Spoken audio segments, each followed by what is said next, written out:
Tungod sa kusog nga ulan, pipila ka lugar sa Davao Region gibaha niadtong Sabado. Ani ang report ni John D. Esteban. Kuha kini ni J.M. Mejos sa Jose P. Laurel Avenue sa Davao City Sabado sa gabi. Nga gitabangan na og tuklod kining usa ka jeep human mitiurok ang makina tungod sa baha.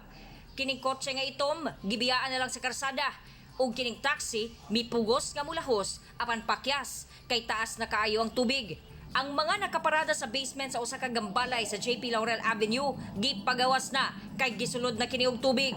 Daghan usab ang natanggong sa Dalang Rojas tungod sa baha nga daw nahimo ng sapa. Apektado sab ang mga residente sa Quirino Avenue. Samtang kining food delivery rider gidayeg sa netizens. Human makuhaan siya og video nga gitabok gihapon ang tagatuhod nga baha aron lang ma-deliver ang order nga pizza sa iyang customer sa Barrio Obrero, Davao City.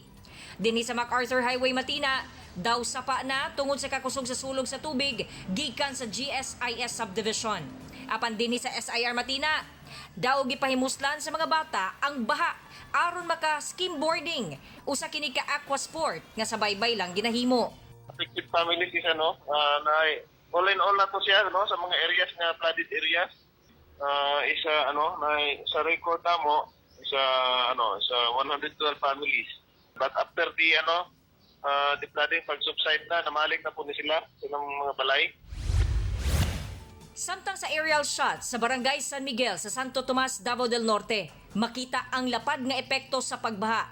Gawa sa San Miguel, apektado sab ang Barangay Kimamon, San Vicente, Tibalog ug Lungaog. Hinuon hatagan dayon og food packs ang 1,130 ka mga apektadong pamilya gamit ang fiber boat. Sa Matis City, 30 ka balay ug 6 ka pamilya ang apektado sab sa baha niadtong Sabado. Ako si John D. Esteban para sa One Mindanao.